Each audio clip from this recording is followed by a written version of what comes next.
Hey, what's up, YouTube? Welcome back to the channel again, guys. I'm Carlos. I'm Sharifa. And this is Destination Dream Home.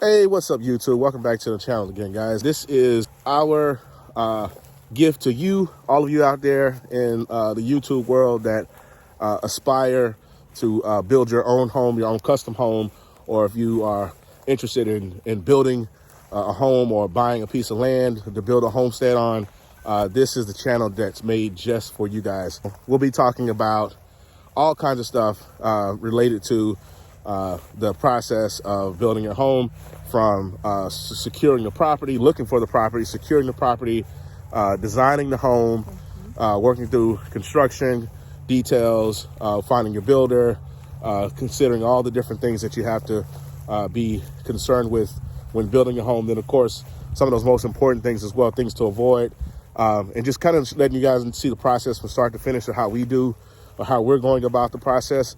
So again, guys, this is all for you guys. We want to share our journey with more people who are interested in doing the same thing, and we hope that you guys enjoy this content. But really quickly, guys, before we get started, please give this video a thumbs up. Tap that like button for me, please.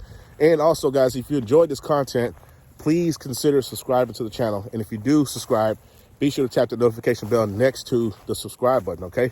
So today, guys, we're going to talk a little bit about our journey, how we got to this point, what we encountered, the things that we had to do to get to the point to where we are now.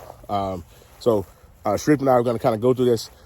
Through the course of this process, we've had questions come our way from friends and family, people that, that are connected to us, that have questions about some of the things that we've done. So we're going to try to answer some of those questions in this little video to kind of give you guys some insight into what we did and how we did it. We chose this piece of property, I think, really because of the rising of the housing market. Exactly. I think a big decision factor in that was like she said, it was the housing market and how things were continuing to grow and kind of push out this way. Also, we like the fact that it was close to a main freeway. We can get to main freeway within less than seven minutes, and then from that freeway we can get to a very busy business district with lots of shopping and necessities within about 20 minutes. So for those reasons, it made it a prime location for us to choose this area. What I would recommend to you guys is, when you are choosing your property, consider things like homeowners associations. The reason why I mentioned the homeowners association is because a lot of homeowners associations have a lot of restrictions that limit the things that you can do, right? And so what we learned was that, yes, although we own the property, it's our property, right? We still are restricted. There were certain things that we could not do that we might have wanted to do at some point, but learned that we couldn't. You might want to choose to find a property that's not deed restricted, that has no homeowners association, so you can build or do whatever it is you want on it. But just understand that does come with also some cons. The thing I like about, I think what we like about this one is the most is that it's a gated community. It's kind of private, kind of secluded, but not so secluded to where you're in the middle of nowhere and you don't have access to like any civilization. But it's most of our neighbors in this neighborhood have roughly 1.5 acres to 2 acres on their property, and they're far enough away to where we still have our privacy, right?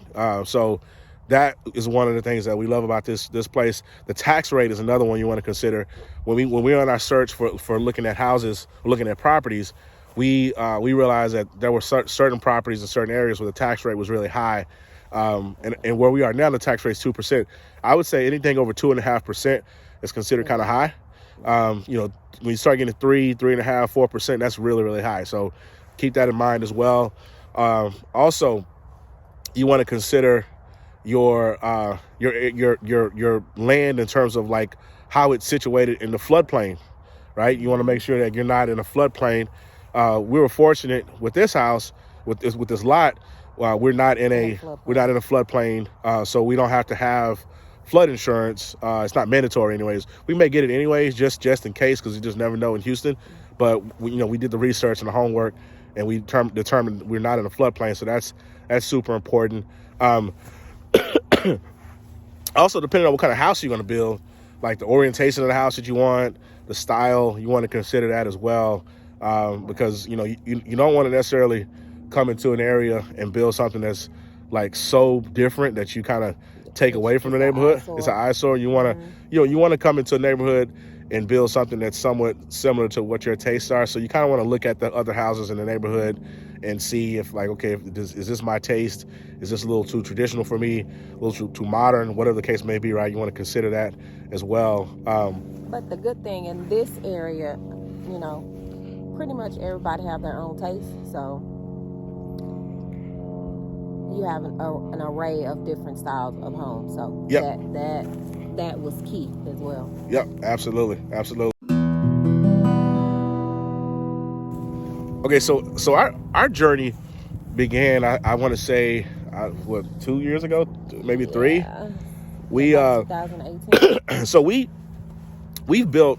Let's see, this one will be our third house. Yeah. We've built 2 houses before this one.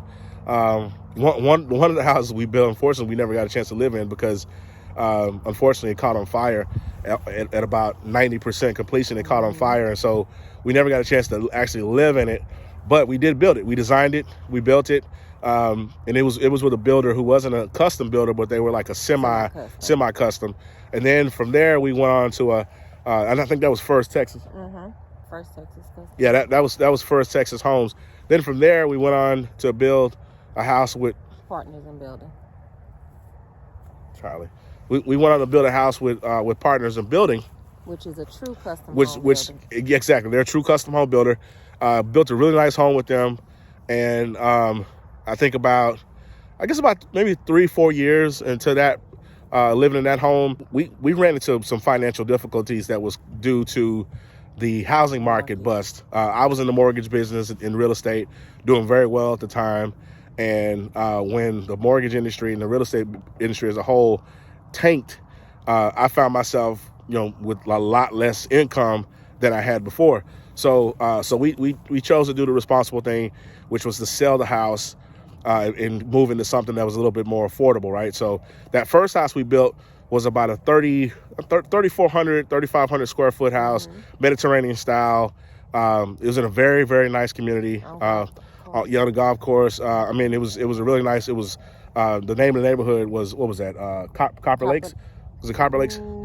Yeah. It was Copper Lakes, and beautiful home, stucco. We really spent a lot of time designing it, and but anyways, we ended up selling it, and then we moved into something that was a lot affordable. But we always said that years later, when things are better, finances are in a better place, then we would move into something more to our liking, right? And so here we are. Fast forward all those years, and we're back at it again, right? So about 2018, as my wife says, we decided to embark on this journey of finding another place. Okay, and boy, let me tell you, when we built that house with Partners in Building, that house was about a $405,000 house, which at the time that was a pretty expensive house.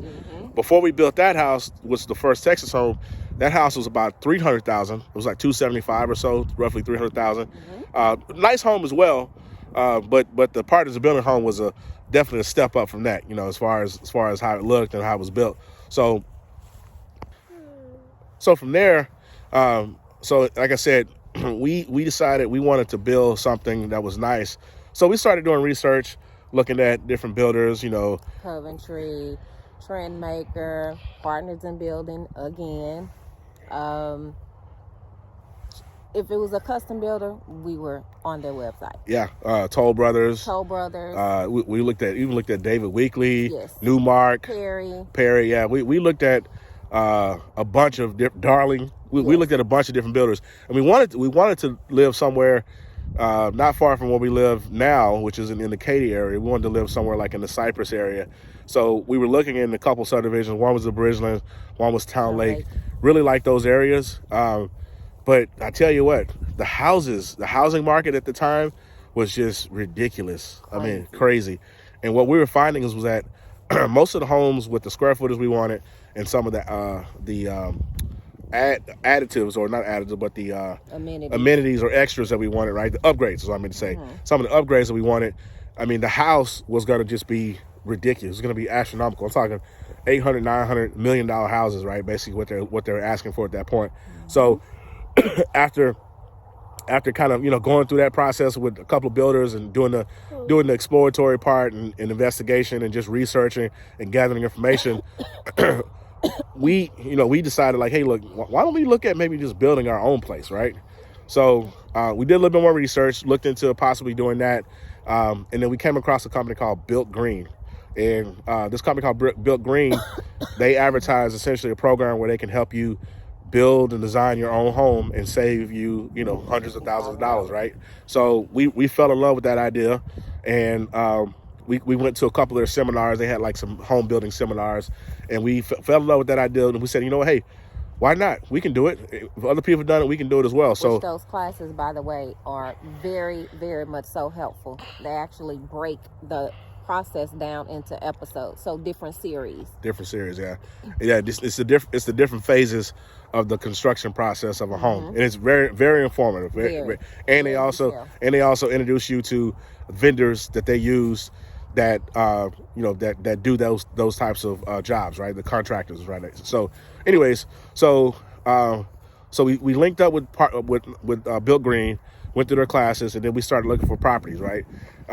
And right away, I think our budget originally for a property was about, I think max was like $75,000. Yeah. And we realized quickly that is not going to work. That wasn't enough. That wasn't enough. The $75,000 wasn't enough. So we started to stretch our budget a little bit. We said, okay, let's see what we can find for $100,000, right? So then we started getting a few more lots that we liked, but still not quite what we were looking for. So typically what we were finding was there were properties that were decent sized properties in some instances, but just where they were located just was not attractive at all. It wasn't some of them weren't safe, and then some of them were just so far out. It was just like, there's no way we're going to do this, right? So we went up a little bit more, and we stretched our budget to, I think, to $150, I think, at one point in time, which opened it up to a lot more opportunities to find properties. And we went and looked at some properties, but still didn't quite find exactly what we're looking for. So then after probably, I don't know, a good year of just searching, hardcore searching, we kind of gave up. Yeah, we did kind of like put it to the side. Yeah, we did. Let's just restart this whole entire process. Yep. So then I don't know what it was. We got some motivation from somewhere, and say, you know what, let's give this a shot again. So we went ahead and we went ahead and started looking again, and we said, okay, let's open up the budget to, let's say, $200,000, right? And lo and behold, we found this place here. And at first we were like a little skeptical, like, dude, do we really want to? Yeah, we really want to live there, But we drove out here, we took a look at it, and we rode around, and we just kind of like sat out here and just absorbed the space, just kind of really just sat here and thought about it and looked around. And because before this property, we actually was at another property that we was definitely considering. Like, it was number one, number two. Right. But once we got there, it was like a no-brainer. Yep. So we got to this property here, and we slept on it a little bit, thought about it. I think we came back to it a couple more times and looked at it, and we said, you know what, I think we should go ahead and make an offer. So one thing led to another. We got realtors involved and made an offer, and here we are. So now that we secured the property, now we're in the process of getting our plans drawn up. We've got an architect, a designer, as he refers to himself, who's putting our plans together. And what we learned was, originally we thought, or not, and probably I thought more so than anything, that with my background in architecture, my undergraduate degree in architecture, I thought, hey, I can do this. I can create this plan myself and draw it up myself, and it's a lot harder than I thought. You know what I mean? And also on top of that, I think given the fact that she has a difference of opinion in certain things, I have a difference of opinions on certain things, I think it's helpful to have a third party to just help kind of mediate. Differences. Yeah, just kind of mediate, someone who's objective and really doesn't have any skin in the game. They're just here to just listen and basically give us what we want. So it was helpful. So Steven Broussard, he's our designer. He was very patient, very good at listening to what we wanted. We showed him some examples of stuff we wanted, and he took that and he ran with it. And so now we're in the process of getting those plans drawn up in a CAD document. We went through a sketch process where he just sketched out the ideas, and now we're like I said, we're waiting on him to give us the first set of actual computer aided drawings. So looking forward to that. I can't wait. Yeah. So as part of this process of building your own home, you're going to have to hire a contractor that's going to build the house, right? and so the contractors are going to obviously charge you a fee for their service plus whatever it costs to build a house. So what we learned was that in interviewing the different contractors, it's a lot easier to have those discussions with the contractors when you have a set of plans in your hand. Because just going to them and talking to them about your project and not having anything for them to review and look at, it's going to be difficult for them to give you really any type of detailed information as far as how much it would actually cost to build that particular project without plans. So Right. So plans are key. Yeah, plans are definitely key. And then also I would encourage you guys to shop around. Don't go with the first builder you go to. What we plan to do is, we've met with like probably 4 different builders. We kind of interviewed them, and what we plan to do is we will basically give each of them a set of the plans and let them bid on the property, right? Bid on the building, right? So they will get back to us, and then whoever has the best bid, not necessarily the cheapest bid, but the best bid, we will we'll go with them. And what we're looking for, I think, is not necessarily the cheapest bid, but the bid that is the most cost effective, that gives us as much of the house that we want, and at the quality level that we want as well. That's important too, because we don't want somebody to just give us a bid that's a low bid, but they're using all the cheapest materials. They're cutting corners and leaving stuff out that's important just so that they can get the bid down. We want somebody that's going to build us a sound quality home, but at an affordable price. And that's really what we're looking for. So one of the other things that we plan to do with this place is we're going to build a pond. We're going to build a pond out here, probably about a 1/2 acre to 3/4 acre pond for fishing and just recreation, just something to have. I grew up in the city. I grew up in the city. She kind of grew up in a rural area, but I grew up in the city. But I spent a lot of time in the country, and one of the things that I enjoyed doing when I was in the country with family and friends was I enjoy fishing. So that's something that I really don't have a whole lot of time to do now, just because of my work schedule and other things I have going on. But I feel like having a pond on my property, I can go fish whenever I want to. I can show the kids how to fish. They can enjoy it for years to come. And it's just something that the family can, enjoy as a whole. So definitely something that we'll enjoy. So, that's another thing we had to go through, is trying to identify a contractor to do that as well. And that, that's still in progress. We really haven't chosen one yet, but we met with a couple of folks and gotten quotes from different people. So we'll be trying to figure that out as well once we get the plan together, and we'll go from there. And the one thing also, so I'm a car collector, and I have a number of classic cars that I keep in storage, and then we have daily drivers as well too. So we really had to take into consideration like what kind of garage space we were going to need. And I think originally we were thinking about doing like a 6 to 8 car garage, which when I started doing the math, a 6 to 8 car garage would have been great, but it still would have left us with probably not very much of the property. Yeah, well, just not only that, but just not enough room to cover everything. Because when I started doing the math with my 4 classics and our 2 daily drivers, plus all the other stuff like the 4-wheeler, the golf cart, the side by side, and all the little miscellaneous toys and stuff that the kids have, the Power Wheels and all that, that was like 6 or 7 bays alone.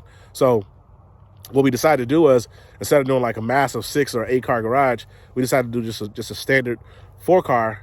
Then we're going to do a metal building, right, or workshop on the back side of the property. So this place will be probably about a 40 by 60 metal building, which will give me more than enough room to keep my cars, and also give me some room to have just extra room for projects and working on stuff, a man cave, exactly. So it really will be a space that I use for a lot of different things, but it definitely will come in handy. Okay, guys, so this is our little slice of heaven. This is 2.7 acres of land located near the Houston area, just outside of Houston. I won't share the exact locations, but this is our little slice of heaven where we will be building our home. To be exact, it's 2.7 acres.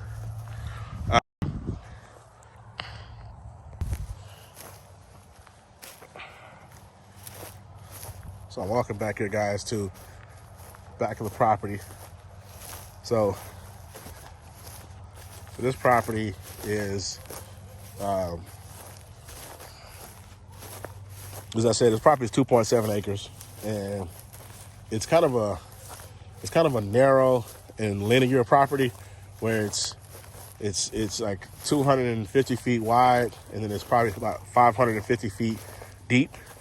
And so on the back side of the property here is the property slopes down to a drainage area, right? So this is part of what they call their drainage easement, which is about 75 feet from the back of the property. And so this is restricted area where you cannot build anything and you cannot make any changes to this property here. So, but if you look back here in the back, down this hill is kind of a little, I would call it like a ravine or a creek. It rarely stays, it rarely has any water. It's pretty much dry year round. But whenever we do get a little bit of water, it does, a little bit of rain, that is, it does kind of channel water back here that goes to a retention pond that's just over that hill over there. You can't really see it, but yeah. But this right here, what we're thinking back here is we're going to probably try to clear out some of the brush and some of the smaller bushes and whatnot, and maybe use one of these trees as a good place for a tree house. So, but we'll see. We got to get a crew to come out here and clean all this out and see. The property goes from that tree right there, on that corner right there, and it goes all the way down to where the tree is right there. That's kind of dead looking right there. There's one that's kind of poking out. That's where it goes all the way down there. So, but yeah, we got to get a crew to come out here and clear out all the underbrush. They'll leave the trees, the big trees, but all the small stuff that's under maybe like 4 inches, it's 4 inches thick, they'll clear all of that out.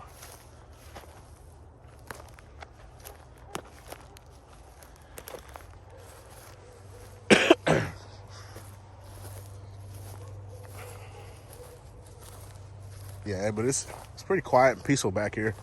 There's one of our neighbors there. They just finished their house about 6 months ago? Yeah, about 6 months ago. And then you can see neighbor across the street. They were like one of the first homes to be built out here. Then our neighbors, they're building. Yeah. Yeah, there's neighbors on the other side of these folks that are building as well.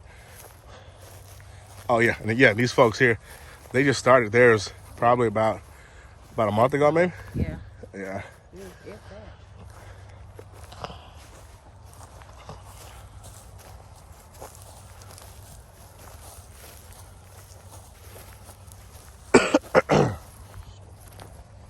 So yeah, but now we're walking over here towards this other side of the property, and here's the property stops. This is our stomping ground, right? Yeah. So that's stick right there. Yeah, that's stick right there. Right here at the front of Yeah. So this stick right here is where our property stops here, and then it goes back over that way where we just walked from, where that creek was. As you can see all this here. So it's what, 450 feet across the back? No, it's the same in front and back. It's like 250. 250. 450 is on the other side. Yeah. So it's 550 on this side, 450 on that side. And the front and back is 240. Yeah. 240, 250. Yeah. Yep. So, but yeah, I mean this, and then it's really cool too because our house will basically be facing the west. It'll be facing the west, and the back will be facing the east. So we will get all the sunlight. Yeah, we'll get all the sunlight, and then the north side of the house, it'll be facing this way toward our neighbors. But yeah, but we'll get some pretty sunsets. Yeah, we will. As you can see now, that's a nice sunset right there, just over the trees.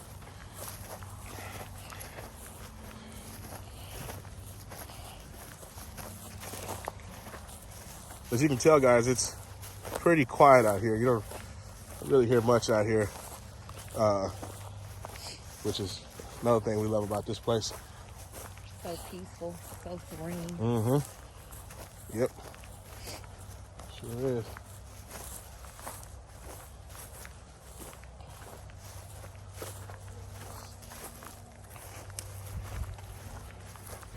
All right, guys, so we are getting close to the end of the video. We've been talking for a while. We want to go ahead and wrap this one up and put a bow on it. I hope you guys have enjoyed the content. I know it's just been a lot of us talking, but I promise you, if you stay tuned to the channel, you will see more content, more information on, like I said, the building process, our design process, all of those different things. And I promise you, you will walk away with something that you will learn every single time you tune in. So be sure to make sure if you subscribe, tap that notification bell so you're in the loop on all those videos when we drop them. And of course, stay tuned to the channel. And if you haven't already, like this video and of course subscribe, guys. We'll see you next time. Thanks for tuning in.